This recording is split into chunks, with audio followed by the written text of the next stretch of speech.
Hello guys, welcome back to our YouTube channel. तो आज हम डिस्कस करेंगे ह्यूमन एग से रिलेटेड जितने भी फ्रेश क्वेश्चन है और पीवाईक्यू है जो बहुत ही ज़्यादा इम्पोर्टेंट है, वो सारे के सारे क्वेश्चन डिस्कस किया जाएगा जो टॉप 15 एमसीक्यू होगा। तो चलिए आप सबसे पहले क्वेश्चन को देखते हैं। उससे पहले आपको ये बताना चाहेंगे, अगर आपको इसका पीडीएफ चाहिए तो इसके लिए जो है टेलीग्राम चैनल को ज्वाइन कर लीजिएगा और वहाँ पे इसका पीडीएफ प्रोवाइड कर दिया जाएगा। और साथ में ये भी ध्यान रखिएगा कि जितने भी क्वेश्चंस कराएंगे बहुत इम्पोर्टेंट है और बार बार इसे जो है आप देखते रहिएगा। अगर आपको अच्छा लगे तो अपने दोस्तों में शेयर कीजिएगा।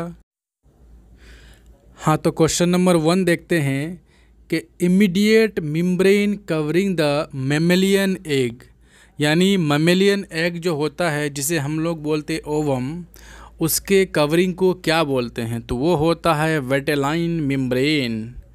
Vitelline membrane. तो ये जो क्वेश्चन है कहीं ना कहीं जो है किसी न किसी एग्ज़ाम में पूछा गया है और आने वाले एग्ज़ाम में जो है इसी तरह का ही क्वेश्चन पूछा जाएगा, इसीलिए इस तरह के क्वेश्चन को बड़े ध्यान से देखिएगा।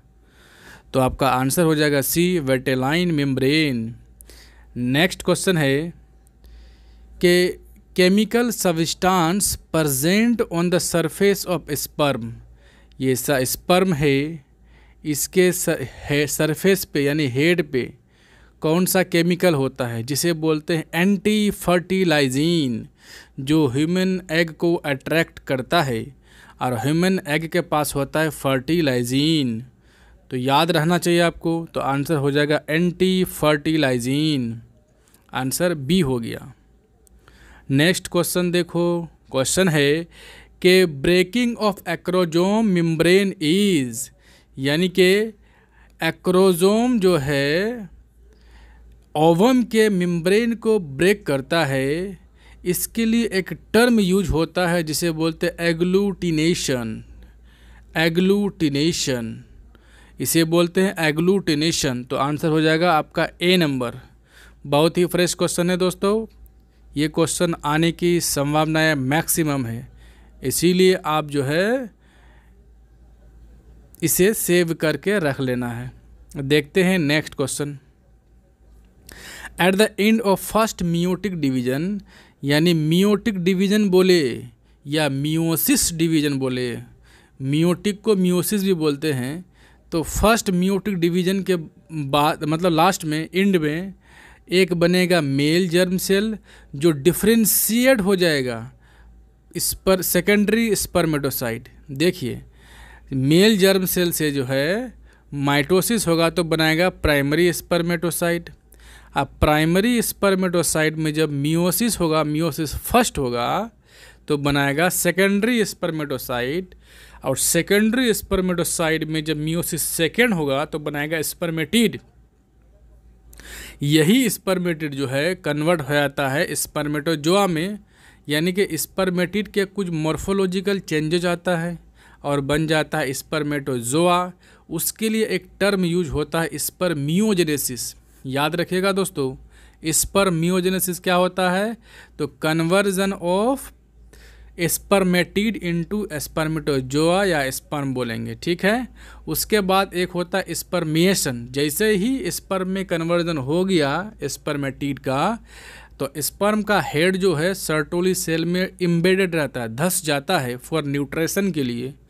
जैसे ही उसको पूरा प्रॉपर न्यूट्रिशन मिल जाता है, वो मैच्योर हो जाता है, फिर वो सेमनीफेरस ट्यूब्यूल से मूव आउट करके बाहर आ जाता है। उसके लिए एक टर्म यूज होता है जिसे हम बोलते हैं स्पर्मिएशन। तो देखो, स्पर्मिएशन, स्पर्मेटोजेनेसिस और स्पर्मियोजेनेसिस में डिफरेंस याद रखिएगा, यहाँ से क्वेश्चन आता है। तो चलिए इसका आंसर है ए नंबर। क्वेश्चन कह रहा है कि the layer of blastocyst that give rise to ectoderm, यानी ब्लास्टोसिस्ट का कौन सा लेयर जो है एक्टोडर्म में कन्वर्ट होता है, तो उसे बोलते हैं एम्ब्रियोडिस। क्या बोलते हैं? एम्ब्रियोडिस। ये थोड़ा एडवांस क्वेश्चन है, अगर आपको थोड़ा एडवांस पूछेगा तो यहाँ से क्वेश्चन पूछेगा, ठीक है। तो देखो, आंसर तो एक्चुअली तो बी पहले होना चाहिए था, सी बाद में होना चाहिए था, फिर यहाँ पे अल्टर पल्टर हो गया है। तो हम जो PDF में सही कर देंगे। आंसर बी है, तो बी को ही याद रखना है आपको। तो चलिए आंसर बी हो गया।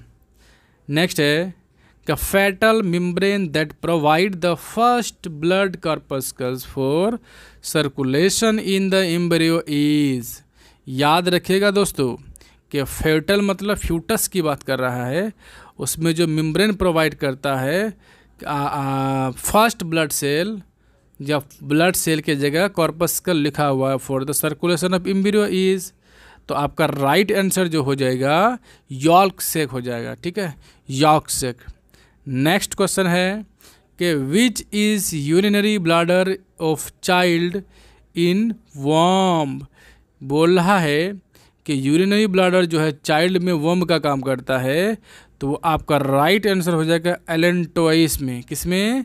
एलेंटोइस में। नेक्स्ट क्वेश्चन देखते हैं, क्वेश्चन नंबर 8। तो क्वेश्चन है कि type of cleavage in an egg is determined by, यानी कि किस टाइप का क्लीवेज होगा ये किस पे डिपेंड करेगा। तो अमाउंट एंड डिस्ट्रीब्यूशन ऑफ यॉल्क का डिस्ट्रीब्यूशन कैसा है, अमाउंट क्या है, उसी पे डिपेंड करेगा किस तरह का क्लीवेज होगा, किस तरह का क्लीवेज होगा, दैट मीन्स डिवीज़न होगा। तो आंसर आपका ए हो जाएगा। अगला क्वेश्चन है एक्टोडर्म प्रोड्यूसेस। तो एक्टोडर्म क्या प्रोड्यूस करेगा, तो आंसर डी हो जाएगा। बी एंड सी दोनों, यानी कि प्रोटोडर्म्स। एन क्या हो गया, एस्टोमेडेसियम। ये दोनों याद रखना, ये थोड़ा एडवांस क्वेश्चन है, ये भी थोड़ा एडवांस क्वेश्चन है, ये भी याद रखिएगा। ठीक है। नेक्स्ट क्वेश्चन है egg with little yolk is, यानी कि ऐसा एग जिसके पास यॉक जो है बहुत ही कम होता है, उसे हम लोग बोलते हैं माइक्रोलेसिथल। माइक्रो मतलब कम होता है, और मेगा एलेसिथल बोलता तो मतलब ह्यूमन एग जो होता है एलेसिथल होता है, क्योंकि उसके पास यॉक नहीं होता है। जिस एग में यॉक नहीं होगा उसे एलेसिथल बोलेंगे, जिसके पास बहुत कम होगा उसको माइक्रोलेसिथल करेंगे। जिसके पास यॉक जो है और यॉक जो है 50% रहेगा उसे बोलेंगे मेजोलेसिथल बोलेंगे। आप पॉलीलेसिथल में यॉक बड़ा होगा। ठीक है। तो अगर क्वेश्चन पूछे ह्यूमन एग कैसा होता है, तो एलेसिथल, उसके पास कोई यॉक नहीं होता है। अगला question coelom is form by splitting of, यानी किसके स्प्लिटिंग से सीलोम बनता है, तो आंसर हो जाएगा मेसोडर्म के।